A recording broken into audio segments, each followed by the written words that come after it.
The dogs were getting closer. Chinedu could hear their angry barks echoing through the dark streets. His expensive shoes slapped against the wet pavement as he ran, his heart pounding like it wanted to escape his chest. Blood dripped from a cut on his forehead, mixing with the rain pouring down his face. "Help! Somebody help me!" he screamed into the empty night. But no one came. The security guards who always followed him were gone. The people who usually bowed and smiled when they saw him, the son of the richest CEO in Lagos, were nowhere to be found. He was completely alone, and the three massive dogs behind him were getting closer. Their teeth flashed white in the darkness. Their growls made his blood run cold. Chinedu's legs were burning. His lungs felt like fire. He couldn't run much longer. The dogs were right behind him now, and he could feel their hot breath on his legs. This was it. This was how the great Chinedu Okafor would die. Torn apart by dogs in a dark alley with no one around to help him. But then a voice cut through the night like a knife. "This way! Run!" A hand grabbed his arm and pulled him sideways into a narrow passage between two buildings. Chinedu stumbled, but the grip was strong, pulling him forward into the darkness. "Don't stop. Keep running," the voice commanded. It was a woman's voice, young, fearless. Chinedu ran blindly, following this stranger through twists and turns he couldn't see. Behind them, the dogs barked louder, angrier. They were still coming. "In here!" The woman shoved him through a gap in a broken fence.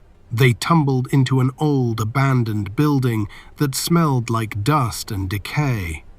The woman pulled him up a flight of rusty stairs, their footsteps echoing in the empty space. She dragged him into a dark room and pushed him against the wall, pressing her hand over his mouth. "Don't make a sound," she whispered. Chinedu's whole body was shaking. He could hear the dogs outside, sniffing, searching. Their handlers were shouting commands in the street below. Find him. He couldn't have gone far. Check every corner. The boss wants him alive. The woman's hand stayed firm over his mouth. In the dim light coming through a broken window, Chinedu could barely see her face, but he could feel her calm presence. She wasn't panicking. She wasn't afraid. Who was this girl? Minutes passed like hours. Chinedu's legs felt weak. His heart was still racing, but slowly the sounds outside began to fade. The dogs' barking grew distant.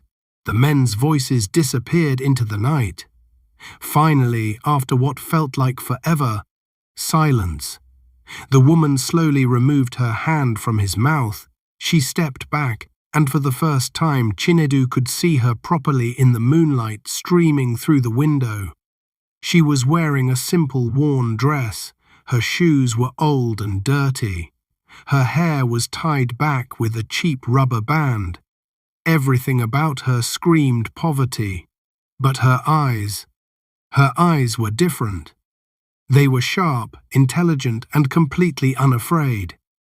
"Who are you?" Chinedu gasped, still trying to catch his breath. "That's not important," she said quietly. "Who are you, and why were those men trying to kill you?" 2 hours earlier, Chinedu Okafor was supposed to be at home. His father, a Chief Emeka Okafor, the CEO of the biggest manufacturing company in Nigeria, had specifically told him to stay inside the mansion tonight. There were threats, business rivals who wanted to hurt the family, dangerous people watching their every move. But Chinedu was tired of being trapped. At 23 years old, he had everything money could buy. But he felt like a prisoner in his own life. Bodyguards followed him everywhere. His father controlled every decision. He couldn't even walk down the street without someone recognizing him and treating him like a prince. So tonight, he did something stupid. He waited until his father left for a business meeting. Then he told his security team he was going to bed early. He locked his bedroom door from the inside, climbed out the window and escaped into the night. For the first time in months, Chinedu felt free. He walked through the streets of Victoria Island with his hands in his pockets, feeling the cool night air on his face. No bodyguards, no fake smiles, no one bowing and calling him young master. Just him and the city.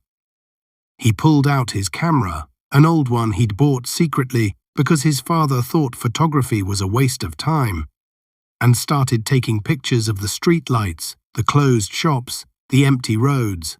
This was who he really was. Not a CEO's son, not a future businessman. Just a young man who wanted to capture beautiful moments. He was so focused on taking pictures that he didn't notice the black car following him. He didn't see the two men get out and start walking toward him. He didn't realize he was in danger until a hand grabbed his shoulder from behind. "Chinedu Okafor," a rough voice said. "You're coming with us." Chinedu spun around and saw two large men in dark clothes. One of them had a scar across his face. The other one was holding something that looked like a weapon. "Who are you?" Chinedu demanded, his voice shaking. "Do you know who I am?" The scarred man smiled, showing yellow teeth. "Oh, we know exactly who you are. That's why we're here. Our boss has some questions for you about your father's business." Chinedu's blood ran cold. These were his father's enemies. Kidnappers. Maybe killers. "My father will pay you whatever you want," Chinedu said quickly. "Just let me go." "We don't want money," the other man said. "We want information, and you're going to give it to us." They moved closer. Chinedu knew he had seconds to act. He'd taken boxing lessons in university, but he'd never actually fought anyone for real. Still, it was better than being kidnapped. When the scarred man reached for him, Chinedu threw a punch as hard as he could. His fist connected with the man's jaw. The man stumbled backward, cursing. "You little! Get him!" Chinedu didn't wait. He turned and ran. Behind him, he heard one of the men shout into a radio, "Release the dogs! Track him down!" Dogs? They had dogs. Chinedu ran faster, his expensive shoes slipping on the wet pavement.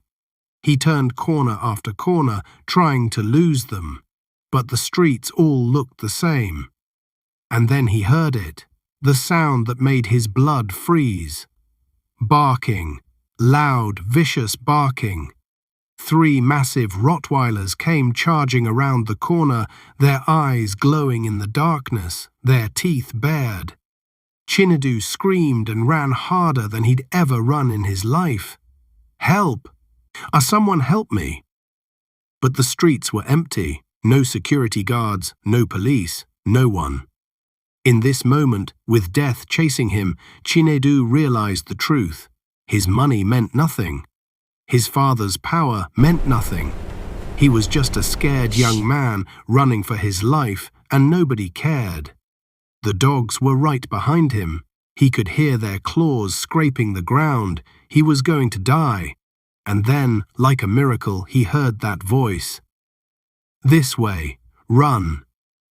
Now, in the abandoned building, Chinedu stared at the mysterious woman who had saved his life. "I asked you a question," she said firmly. "Who are you? And why were those men trying to kill you?" Chinedu hesitated. Should he tell her the truth? Should he reveal that he was the son of Chief Emeka Okafor? But something in her eyes made him want to be honest. "My name is Chinedu," he said slowly. "My father, he's a businessman, a powerful one. He has enemies who want to hurt him by hurting me." The woman studied his face for a long moment. Then she looked down at his clothes, his expensive designer shirt, his Italian leather shoes, his gold watch. "You're rich," she said. It wasn't a question. It was a fact. "Yes," Chinedu admitted. "And you were stupid enough to walk around alone at night in Lagos." Chinedu felt his face grow hot with embarrassment. I just wanted to be free for one night." The woman shook her head in disbelief. "Free? You almost got yourself killed because you wanted to feel free." "I didn't know they would come after me." "Of course they would come after you. You're the son of a rich man. There are people out there who would do anything to get their hands on someone like you." She was right. And Chinedu knew it. He'd been foolish, reckless, stupid. "I'm sorry," he said quietly, "but thank you. Thank you for saving me. I don't even know your name." The woman was silent for a moment, still watching him with those sharp, intelligent eyes. "Adaeze," she finally said. "My name is Adaeze." "Adaeze," Chinedu repeated. "Thank you, Adaeze. You saved my life." "Don't thank me yet," Adaeze said, moving toward the broken window. She looked out carefully, scanning the street below. "Those men are still out there looking for you. And trust me, they won't give up easily." Chinedu's stomach dropped. "What do we do?" Adaeze turned back to face him, and for the first time he saw a hint of worry in her eyes. "We hide, and we wait, and we pray they don't find us." Outside, in the distance, they heard the dogs barking again. And they were still searching, and Chinedu realized with growing horror that this nightmare was far from over. The barking grew louder. Adaeze pressed her back against the cold wall, her heart racing. She could see the fear in Chinedu's eyes, the kind of fear that came from someone who had never really faced danger before. Rich people, she thought. They live in their big houses with guards and gates, and they think the world is safe. "They're coming back," Chinedu whispered, his voice shaking. "What do we do?" Adaeze looked around the abandoned room. There was a door hanging off its hinges, a broken table in the corner, and the window they'd come through. Not many options. She grabbed Chinedu's arm and pulled him toward the back of the room where the shadows were deepest. "Stay quiet," she whispered. "And whatever happens, I don't move until I tell you to." Below them, she could hear footsteps, heavy boots on concrete. The men were entering the building. "Check upstairs," a voice commanded. "He has to be here somewhere." Chinedu's breathing got faster. Adaeze could feel him starting to panic beside her. She reached out and took his hand, squeezing it firmly. When he looked at her in surprise, she shook her head slowly. Her eyes said what her mouth couldn't. "Trust me. Stay calm." The footsteps came up the stairs. Closer, closer. A flashlight beam swept across the room, cutting through the darkness like a knife. Adaeze held her breath. Beside her, she could feel Chinedu's whole body trembling. "Nothing here," a man's voice said from the doorway. "Just old garbage." "Check the other rooms," another voice replied. "The dog's lost his scent around here." "He's close." The flashlight disappeared. The footsteps moved away down the hall, but Adaeze didn't move. Not yet. She'd grown up in these streets. She knew how hunters worked. They always came back to check one more time. Sure enough, 30 seconds later, the footsteps returned. The man stepped into the room again, shining his light more carefully this time. The beam moved slowly across the floor, up the walls, toward their hiding spot. Adaeze's mind raced. If they were found, Chinedu would be kidnapped or killed. And she would probably be killed just for being a witness. The flashlight beam was inches away from them now, and then, from somewhere outside, a cat yowled loudly. The man spun toward the sound, his flashlight pointing at the window. What was that? Probably just a cat, his partner called from the hallway. Come on. The boss is getting impatient. We need to search the next block. The man hesitated for one more second, then turned and left. Adaeze and Chinedu stayed frozen in the darkness, not daring to move, barely daring to breathe. Finally, after several long minutes, they heard the men leave the building. The dog's barking faded into the distance once more. Chinedu let out a long, shaky breath. That was too close. Too close is right, Adaeze said, releasing his hand and stepping away. You need to call someone. Your father, your security. Someone who can get you out of here safely. Chinedu reached into his pocket, then his face went pale. My phone, I must have dropped it when I was running. Adaeze closed her eyes and took a deep breath. Of course. Of course this rich boy had lost his phone. Do you have a phone? Chinedu asked hopefully. Adaeze almost laughed. A phone? She could barely afford food. A phone was a luxury she'd never been able to buy. No, she said simply. Chinedu slumped against the wall, looking lost and helpless. In the moonlight, Adaeze could see that he was younger than she'd first thought. Maybe her age or close to it. And despite his expensive clothes and watch, he suddenly looked like just a scared kid. What's your father's name? Adaeze asked. Maybe I've heard of him. Chinedu hesitated. She could see him deciding whether to trust her with the truth. Chief Emeka Okafor, he finally said. Adaeze's eyes widened. Everyone in Lagos knew that name. Chief Okafor owned half the businesses in the city.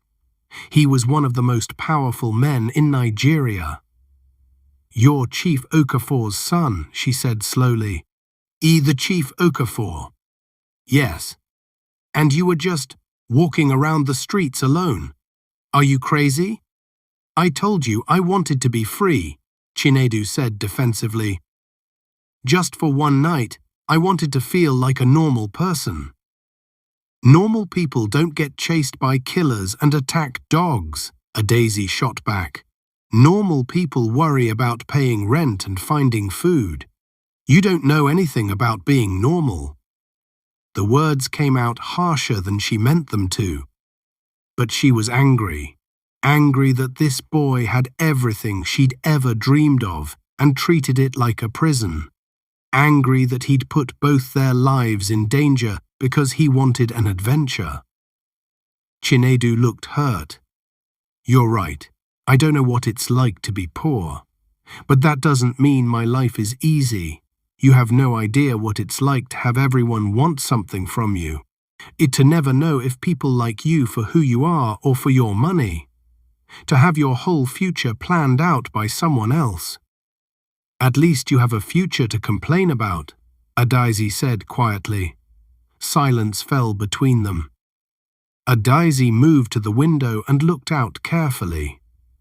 The street was empty now, but she knew those men would be back. They were searching the area systematically, and eventually they would search this building more thoroughly. We can't stay here, she said. When the sun comes up, they'll search again. And in daylight, they'll find us for sure. Where can we go? Chinedu asked. Adaeze thought fast. Her home in Ajagunle was too far away. They'd have to cross half the city to get there. But there was another place. A place she sometimes went when she needed to hide from the world. I know somewhere, she said. But we have to move now, while it's still dark. Can you run? Chinedu nodded, though she could see exhaustion in his eyes. Good. Follow me. Stay close. And if I tell you to run, you run. Understand? Understood. Adaeze led him to the window. She climbed out onto the fire escape first, testing each step carefully. The metal groaned under her weight, but held. Chinedu followed, moving more clumsily. His expensive shoes weren't made for climbing rusty fire escapes. They made it to the ground, and Adaeze paused, listening. The night was quiet, except for the distant sound of traffic and music from a far-off club. "This way," she whispered. They moved through the shadows like ghosts, Adaeze leading and Chinedu following close behind. She took them through paths she'd learned over years of working night shifts.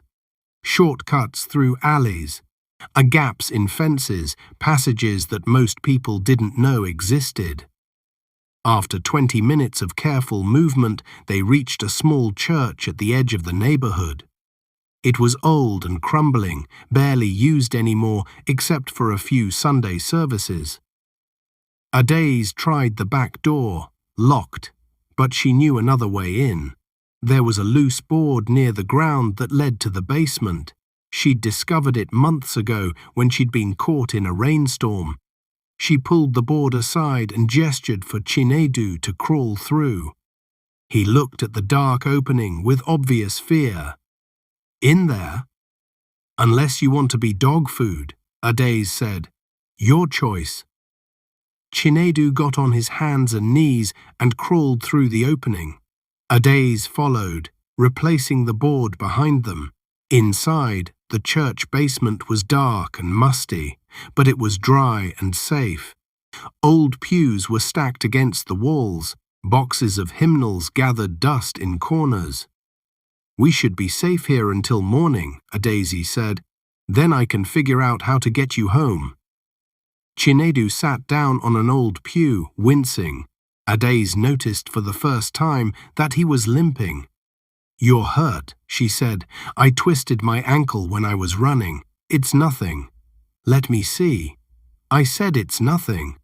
"And I said let me see," Adaeze interrupted firmly. "I didn't save your life just to have you die from an infected wound." Reluctantly, Chinedu removed his shoe. His ankle was swollen and bruised. Adaeze knelt down and examined it gently. She'd learned basic first aid from her mother, who used to work as a nurse before she got sick. "It's not broken," she said. But you need to keep weight off it." "How do you know so much about injuries?" Chinedu asked. "When you grow up poor, you learn to take care of yourself," Adaeze said. "Doctors cost money. We can't afford to run to the hospital every time something hurts." She found some old cloth in one of the boxes and tore it into strips. Carefully, she wrapped Chinedu's ankle, making a makeshift bandage. "Thank you," Chinedu said softly, "for everything.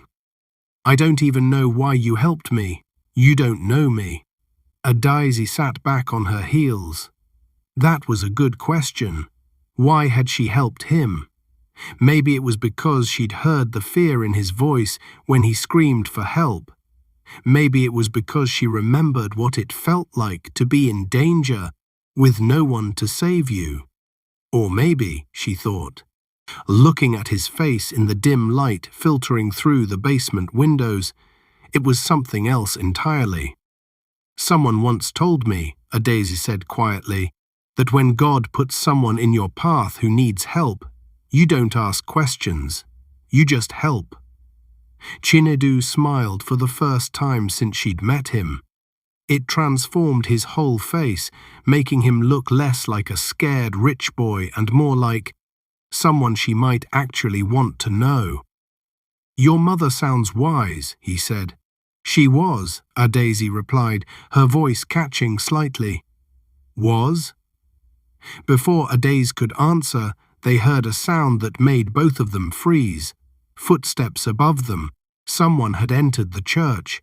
The footsteps moved slowly across the floor above their heads. Adaeze's heart stopped. She grabbed Chinedu's arm and pulled him behind a stack of old pews, pressing her finger to her lips. The footsteps stopped, then started again. Whoever was up there was searching for something, or someone. Chinedu's eyes were wide with terror. Adaeze could feel his whole body shaking beside her. She wanted to tell him it would be okay, but she couldn't promise that, not when danger was literally right above them. A door creaked open somewhere upstairs. More footsteps, but these sounded different. Lighter, slower. "Hello?" a voice called out, an old man's voice. "Who's there? This church is closed." Adaeze felt relief flood through her body. It wasn't the kidnappers, it was just the pastor, Father Joseph, the old priest who took care of the church. But then another voice spoke, and her blood ran cold. "We're looking for someone, Father," a rough voice said. "A young man, rich boy, or he might be hiding somewhere around here." The kidnappers. They'd followed them somehow. "I haven't seen anyone," Father Joseph said. His voice was calm, but Adaeze could hear the slight tremor in it. He was afraid. "This church has been empty all night. Mind if we look around?" I suppose not. But please, be respectful. This is God's house." Footsteps moved through the church above them. Adaeze heard doors opening and closing. The men were checking every room. It was only a matter of time before they found the basement door. Adaeze's mind raced. There was only one way out, the loose board they'd come through, but if they tried to escape now, the men would hear them for sure. They were trapped. Chinedu grabbed her hand and squeezed it. When she looked at him, she saw something unexpected in his eyes. Not just fear, but determination. He pointed to himself, then pointed up toward the church. He was trying to tell her something. Then she understood. He wanted to give himself up, to save her. Adaeze shook her head violently. No, absolutely not. But Chinedu squeezed her hand again, his eyes pleading. He mouthed the words, "You saved me, now let me save you." Before Adaeze could stop him, Chinedu stood up. "No!" Adaeze whispered desperately, reaching for him, but he was already limping toward the basement stairs. Adaeze's heart was pounding so hard she thought it might explode. What was he doing? Was he crazy? Chinedu stopped at the bottom of the stairs and looked back at her one last time. In the dim light, she could see him smile, a sad, brave smile that made her chest ache. Then he opened his mouth to call out to the men upstairs. But before he could make a sound, the basement door burst open. Father Joseph stood there, holding a candle. His old eyes went straight to Chinedu, then to Adaeze hiding behind the pews. "Quickly," the old priest whispered urgently. "Both of you, come with me, now." Adaeze didn't hesitate. She grabbed Chinedu and pulled him back toward the shadows where Father Joseph was gesturing frantically. The priest led them to the back corner of the basement, where a large wooden cabinet stood against the wall.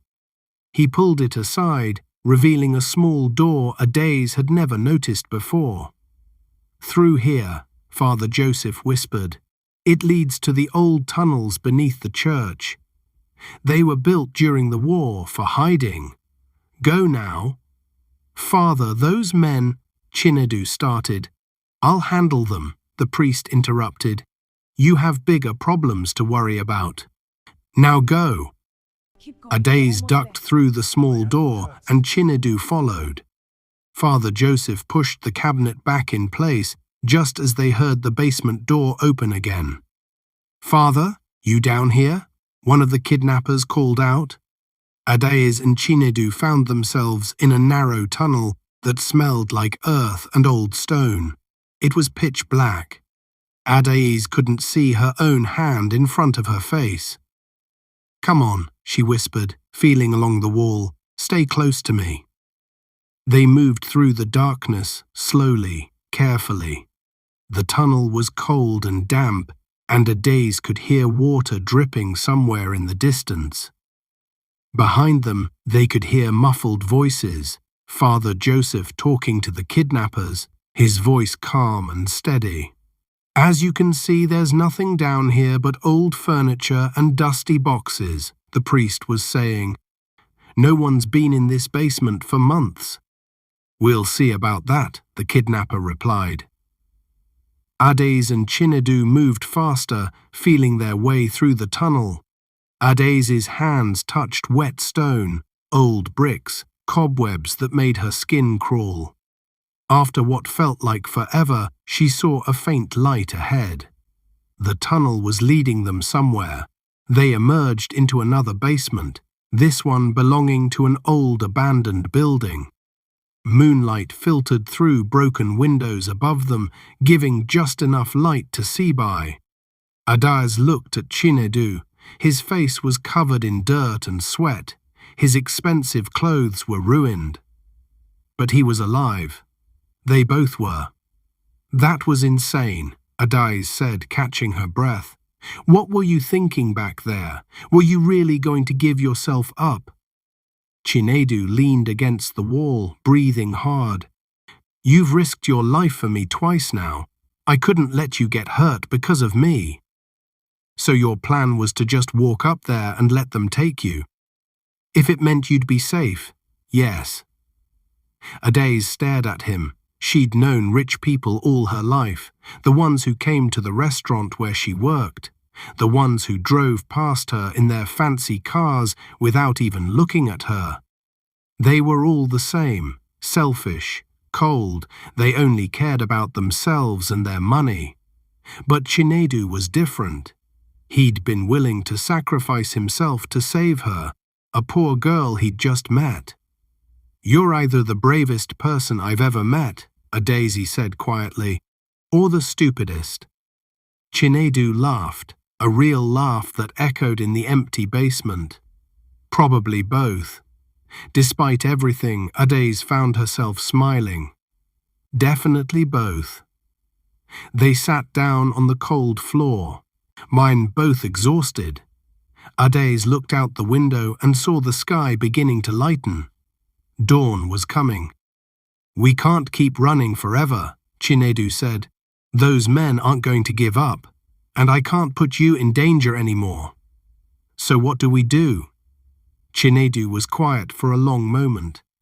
"I need to get home, to my father. He has the power to stop this, to find out who's behind it, and protect us both." "Us both?" Adaeze repeated. "You saved my life, Adaeze. Multiple times. Those men saw your face. They know you helped me. You're in danger now, too." Adaeze's stomach dropped. She hadn't thought about that. She'd been so focused on keeping Chinedu safe that she hadn't considered what it meant for her own life.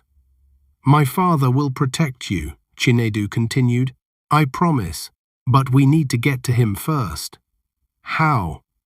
"Your house is all the way in Ikoyi. That's miles from here, and those men are probably watching every main road." "Then we don't take the main roads," Chinedu said. "You know these streets, right?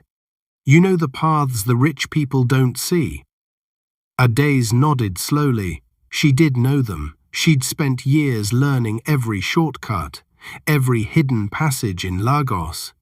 It was how she survived. "I can get us there," she said, "but it's going to take time, and we'll have to be very, very careful."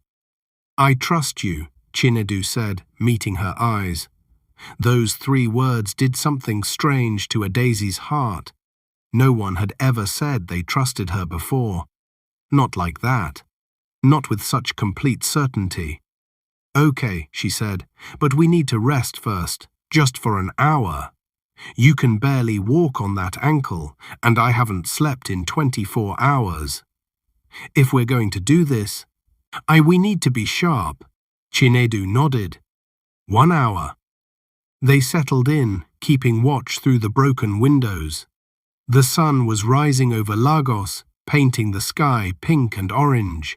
Adaeze watched Chinedu as he closed his eyes, his face peaceful despite everything they'd been through.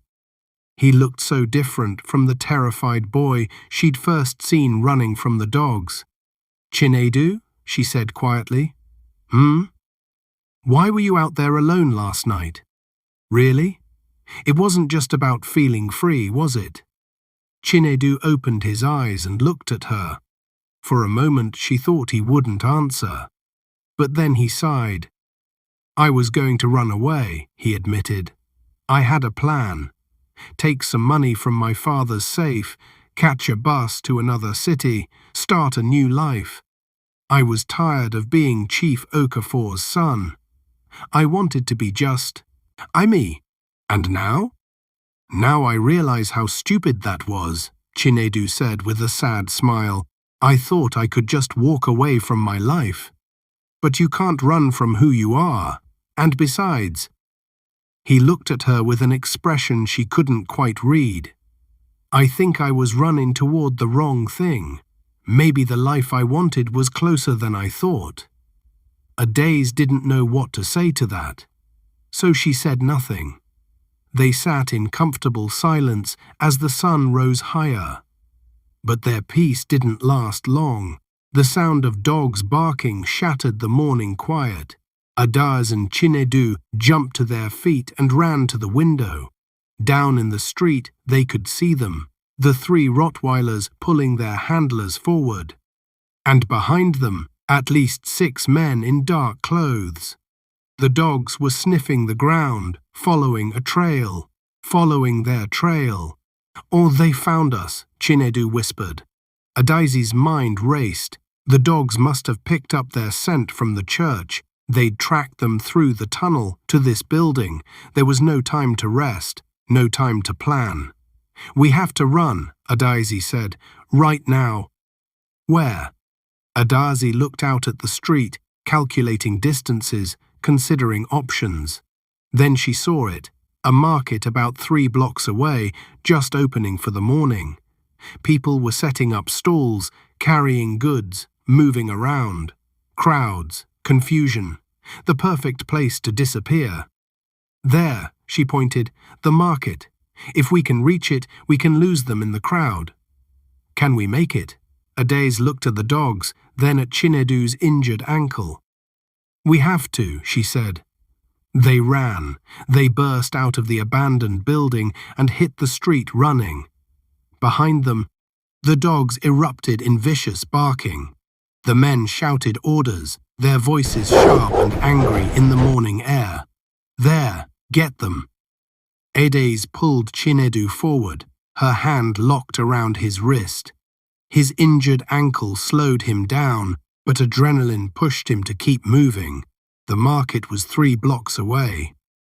It might as well have been 3 miles. "Faster," Adaeze urged, even though she could see the pain on Chinedu's face with every step. They turned a corner and nearly crashed into an old woman carrying a basket of oranges. The fruit scattered across the ground like orange marbles. "Sorry," Adaeze called back, not stopping. The dogs were closer now. She could hear their claws scraping against the pavement, their heavy breathing, their excited snarls. They smelled blood. They smelled fear. 2 blocks to go. Chinedu stumbled, or crying out in pain as his ankle gave way. He would have fallen if Adaeze hadn't caught him. "I can't," he gasped. "I can't run anymore." "Yes, you can," Adaeze said fiercely, wrapping his arm around her shoulders and half dragging him forward. "We're almost there. Don't you dare give up on me now." 1 block to go. But the dogs were right behind them. Adaeze could hear their handlers releasing the leashes, setting them free to attack. They weren't going to make it. Adaeze saw a motorcycle parked by the side of the road. Its owner, a delivery man, was inside a shop, his back turned. She didn't think, she just acted. "Get on," she shouted at Chinedu, pulling him toward the bike. "What? You can't just... Get on!" Chinedu climbed onto the back of the motorcycle. Adaeze jumped on front. thanking God that her brother had taught her how to ride years ago. She kicked the engine to life. The delivery man heard the noise and spun around. "Hey, that's my bike." "I'm sorry," Adaeze shouted back. "I'll bring it back, I promise." She twisted the throttle and the motorcycle shot forward just as the first dog lunged at them. Its teeth snapped closed on empty air where Chinedu's leg had been a second earlier. They roared down the street, weaving between early morning traffic. Behind them, she could hear the kidnappers yelling, scrambling to get to their cars. "Hold on tight," Adaeze shouted over the engine noise. Chinedu wrapped his arms around her waist, pressing close against her back. Despite the danger, despite everything, Adaeze felt a strange flutter in her chest at his touch. "Focus," she told herself. "Stay alive first. Feel things later." She turned sharply into the market, the motorcycle's tires squealing. Vendors jumped out of the way. People shouted in surprise and anger.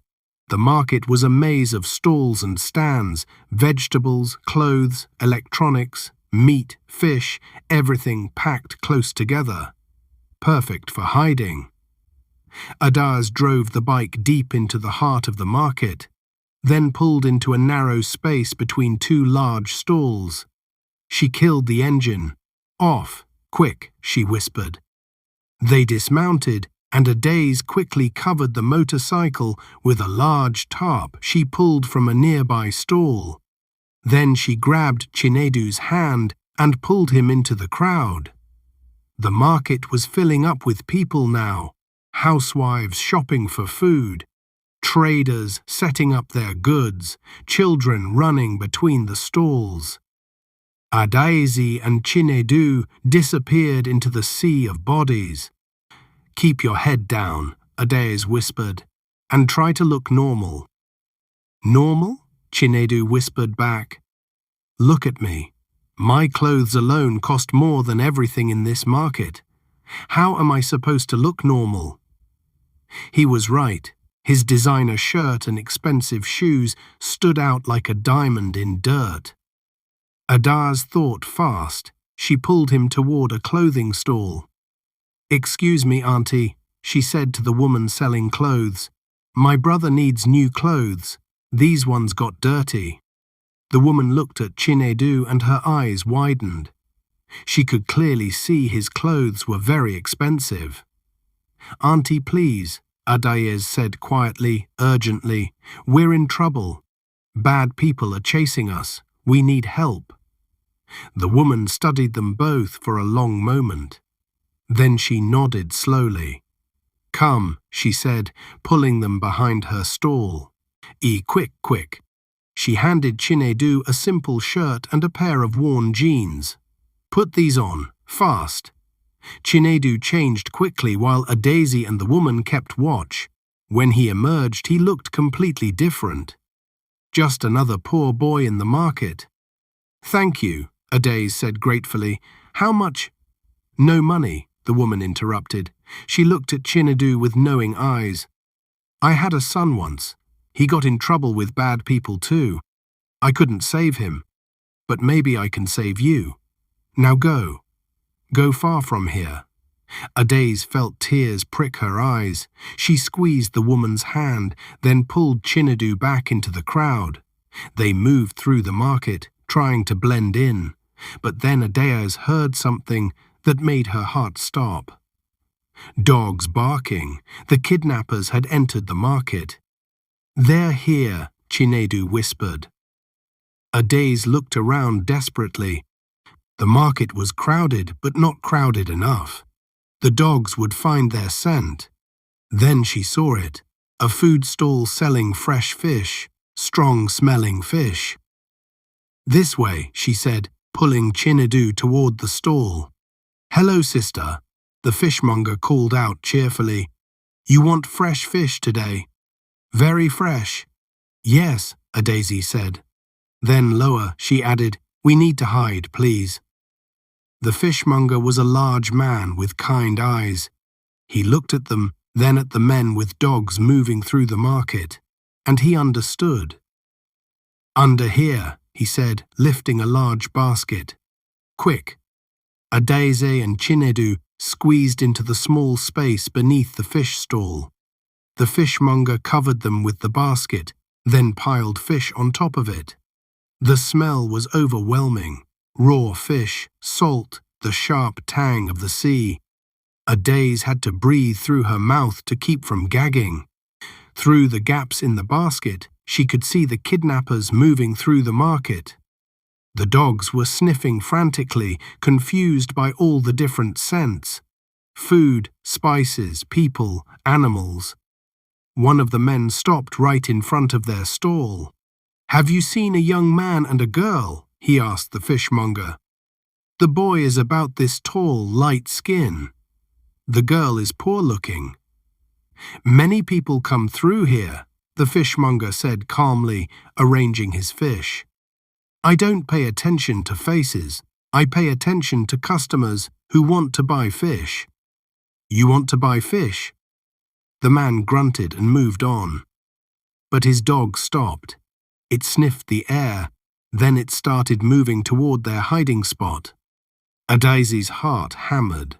Beside her in the cramped space, she could feel Chinedu's body rigid with fear. The dog came closer, closer.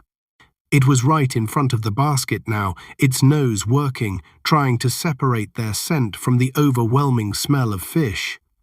"Come on," the handler yanked the leash. "Stop wasting time." The dog barked once, but the handler dragged it away. They'd made it. Barely. Adaeze and Chinedu stayed hidden for what felt like hours, but was probably only 30 minutes. Finally, the fishmonger lifted the basket. "They're gone," he said, "but they'll be back. They're searching every section of the market." Adaeze and Chinedu climbed out, gasping for fresh air. They both reeked of fish. "Thank you," Chinedu said to the fishmonger. "You saved our lives." The man shrugged. "In Lagos, we take care of each other. The rich men in their big houses, they don't understand this. But we do." He looked at Chinedu carefully. "You're rich, aren't you? But you're running like you're poor. What did you do?" "I witnessed something I shouldn't have," Chinedu lied smoothly. "Now they want to silence me." The fishmonger nodded. "Then you need to get off the streets. You need to go somewhere they can't find you." "I need to get home," Chinedu said, "to my family in Ikoyi." "Ikoyi?" The fishmonger whistled low. "That's far, and they'll be watching all the main roads." "I know the back routes," Adaeze said, "if we can just get out of this market." "Wait," the fishmonger interrupted. He disappeared for a moment, then came back with a large delivery truck. "I deliver fish to the big houses in Ikoyi every morning. You can hide in the back. I'll drop you somewhere safe." Adaeze couldn't believe their luck. "You would do that for us?" "My daughter," the fishmonger said quietly. "She works as a maid in one of those big houses. She tells me how they treat her, like she's invisible, like she doesn't matter. But this girl here," he nodded at Adaeze, "she risked everything to save someone she doesn't even know. That's the kind of person I want to help." 10 minutes later, Adaeze and Chinedu were hidden in the back of the delivery truck, surrounded by crates of fish and ice. The truck rumbled to life and pulled out of the market. Chinedu turned to Adaeze in the dim light filtering through the cracks in the truck walls. "How do you do it?" he asked quietly. "Do what?" "Make everyone want to help you. That woman gave me clothes. The fishmonger is risking his business to hide us. Even Father Joseph put himself in danger for us." "Why?" Adaeze thought about it. "Maybe because I treat people like they matter. Rich or poor, everyone deserves respect. Everyone deserves kindness. My father taught me the opposite, Chinedu said bitterly. He taught me that poor people are weak, that they'll do anything for money, that I should never trust them. And what do you think now? Chinedu looked at her, really looked at her. His eyes were intense in the shadows. I think your father was a better teacher than mine, he said softly. Before Adaeze could respond, the truck lurched to a sudden stop. They heard voices outside, men's voices. Checkpoint, someone said. Open the back. We're searching all vehicles. Adaeze and Chinedu looked at each other in horror. The kidnappers had set up roadblocks. They heard the fishmonger's voice, nervous now. It's just fish, officers, nothing else. We'll decide that, came the reply. Footsteps approached the back of the truck. The doors began to open. The doors swung open, flooding the truck with sunlight. Adaeze held her breath. Beside her, Chinedu's hand found hers in the darkness behind the fish crates. His palm was sweaty, or maybe that was hers. She couldn't tell anymore. Just fish, you said? A gruff voice asked. Yes, sir, the fishmonger replied, his voice shaking slightly. Only fish. I deliver to the big houses every morning. Adaeze could see through a gap in the crates. Two men in police uniforms stood at the back of the truck. But something was wrong. Their uniforms were slightly different. Not quite right. These weren't real police. They were the kidnappers disguised. Check everything, one of them ordered. A hand reached toward the crates, moving closer to where they hid. Suddenly, a woman's voice cut through the tension. Excuse me, officer. Officer, please help. Everyone turned. A woman was running toward them, waving her arms frantically. My purse. Someone stole my purse. Please, you have to help me. The fake officers hesitated. One of them moved toward the woman. Madam, we're busy. Please, everything I have is in that bag. My money, my phone, everything. He went that way. She pointed down the street. The second officer cursed under his breath. He looked back at the truck, then at his partner. We don't have time for this. Let's go. But we need to search. The boss said they're probably still in the market. Come on. The doors slammed shut, throwing Adaeze and Chinedu back into darkness. They heard the officers running off, the woman's voice fading as she led them away.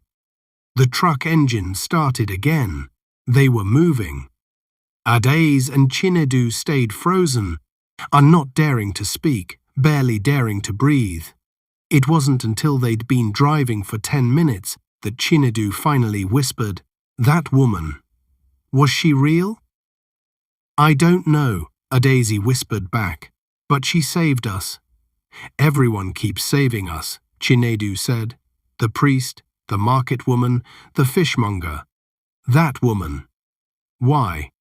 Why do all these people risk everything for strangers? Adaeze squeezed his hand. Because that's what good people do. They help when they can. The truck drove for another 20 minutes before finally stopping. The fishmonger opened the doors. We're here, he said. Ikoyi, I can't take you further without raising suspicion. But we're close to the big houses now. They climbed out, their legs stiff from hiding. They were on a quiet street lined with tall walls and iron gates. The kind of street where rich people lived, protected from the rest of Lagos. Which house is yours? The fishmonger asked Chinedu. Chinedu pointed down the street. The white one, with the blue gates. At the end. Adaeze could see it. A mansion 3 times bigger than any building in her neighborhood. It looked like a palace. Thank you, Chinedu said to the fishmonger, his voice thick with emotion. I'll never forget what you did for us. The fishmonger smiled. Just remember this day, young man. Remember that the people you probably never noticed, the market sellers, the delivery drivers, the maids, we're the ones who saved your life. We matter too. I'll remember, Chinedu promised. The truck drove away, leaving them alone on the quiet street. Come on, Chinedu said, taking Adaeze's hand. Let's get home before… A car screeched around the corner. Not just one car, 3 black SUVs moving fast, blocking the street. The kidnappers. Run, Adaeze shouted. But they were surrounded. Men poured out of the vehicles, at least 10 of them. And this time they had guns. Don't move, the scarred man from the first night shouted. He pointed his gun directly at Chinedu. It's over, boy. You've caused us enough trouble. Chinedu pushed Adaeze behind him, shielding her with his body. Let her go. She has nothing to do with this. You want me, not her. Oh, we want both of you now, the man said with an evil smile. The girl's seen our faces. She's a witness. She's coming with us too. Adaeze's heart was pounding. This was it. After everything they'd been through, after all the people who'd helped them, it was going to end like this. But then a voice rang out across the street, a powerful, commanding voice that made everyone freeze. Take one more step toward my son, and you'll regret it. Adaeze turned and saw him, Chief Emeka Okafor himself, standing at his gate with at least 20 security guards behind him. Real security guards with real weapons. Father, Chinedu shouted. Chinedu! The chief's voice cracked with emotion. Thank God you're alive. The kidnappers hesitated, clearly not expecting this. The scarred man's gun wavered. You're outnumbered, Chief Okafor said coldly. Put down your weapons, and maybe I'll let you live.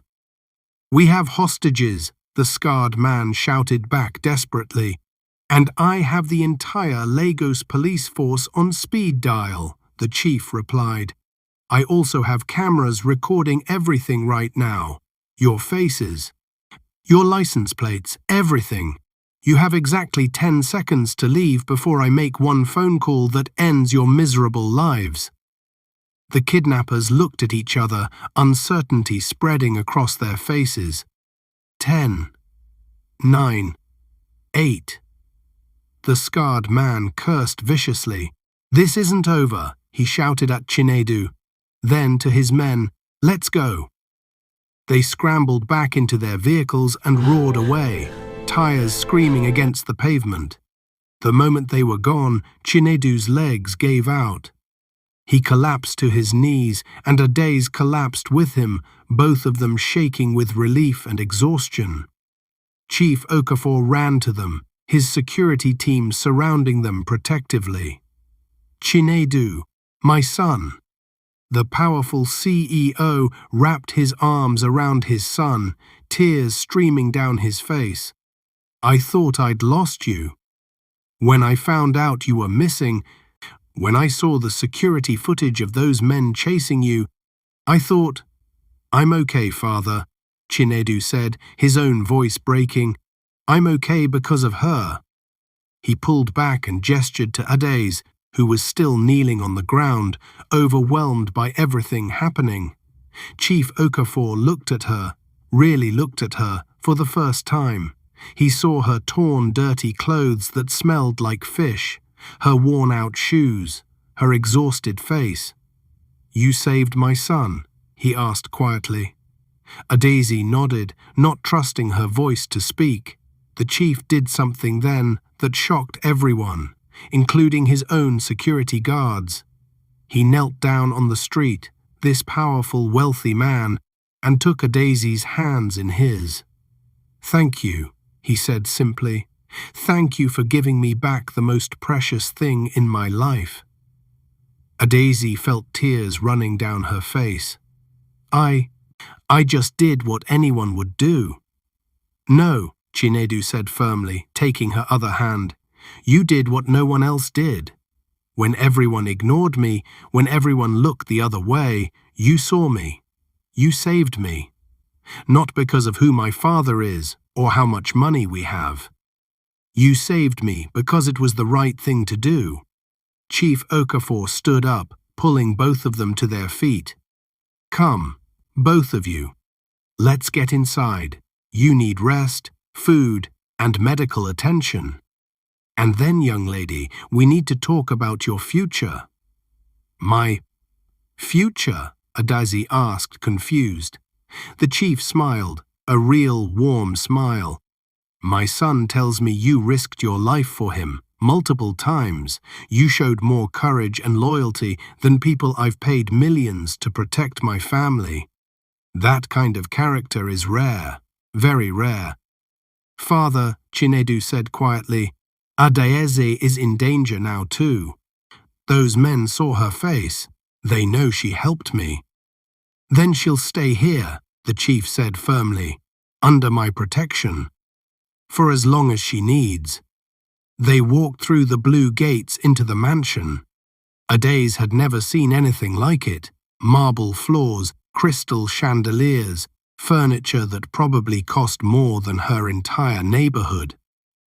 But she barely noticed any of it, because Chinedu was still holding her hand, and he hadn't let go. A doctor was called to treat Chinedu's ankle. Food was brought, more food than Adaeze had seen in months. The chief's wife, a kind woman with gentle eyes, gave Adaeze clean clothes and showed her to a bathroom where she could wash away the fish smell and the dirt and the fear of the past 24 hours. Later that evening, after everything had calmed down, Adaeze found Chinedu sitting in the mansion's garden. His ankle was properly bandaged now, and he looked almost like himself again. Except different. Changed. Hey, she said softly, sitting beside him. Hey, he replied, smiling. They sat in comfortable silence for a moment, watching the sunset paint the sky orange and pink. My father wants to hire you, Chinedu said finally. Not as a maid. As, I don't know exactly, but something important. He says anyone brave enough to save his son deserves a chance at a better life. That's generous of him, Adaeze said, her mind reeling, but I told him no. Adaeze looked at him in surprise. What? Why? Chinedu turned to face her fully, taking both her hands in his. His eyes were intense, sincere, full of something that made Adaeze's heart skip. Because I don't want you here as an employee, he said quietly. I don't want you here because my father hired you or because you feel obligated. I want you here because you choose to be. Because you want to be. Chinedu. These past 2 days, running for our lives, hiding from danger, they were the most terrifying days of my life. But they were also the most real. For the first time ever, I felt truly alive. And it was because of you. Adaeze's heart was pounding. What are you saying? I'm saying that I've spent my whole life surrounded by people who wanted something from me. My money, my father's power, my connections. But you didn't even know who I was, and you still risked everything to save me. You saw me, not the CEO's son, not the rich boy, just me. And He paused, taking a deep breath. I think I'm falling in love with you, Adaeze. The words hung in the air between them, beautiful and terrifying. Adaeze thought about everything that had happened, the dogs chasing them through dark streets, the kindness of strangers, the fear and the courage, and the hope. She thought about how Chinedu had tried to sacrifice himself to save her, how he'd held her hand in the darkness, how he'd changed from an arrogant rich boy to someone who understood that people mattered more than money. I don't know if I believe in love at first sight, Adaeze said slowly, but I believe in love through fire. love through fear, love that's tested and proven true. And? Chinedu asked hopefully. Adaeze smiled, a real smile that lit up her whole face. And I think I'm falling in love with you too. Chinedu laughed, a sound of pure joy, and pulled her into a hug. Adaeze wrapped her arms around him, feeling safe for the first time in days. Around them, the Lagos sunset painted everything in gold. They didn't know what the future held. They didn't know if a poor girl and a CEO's son could really make it work. They didn't know if the kidnappers would return.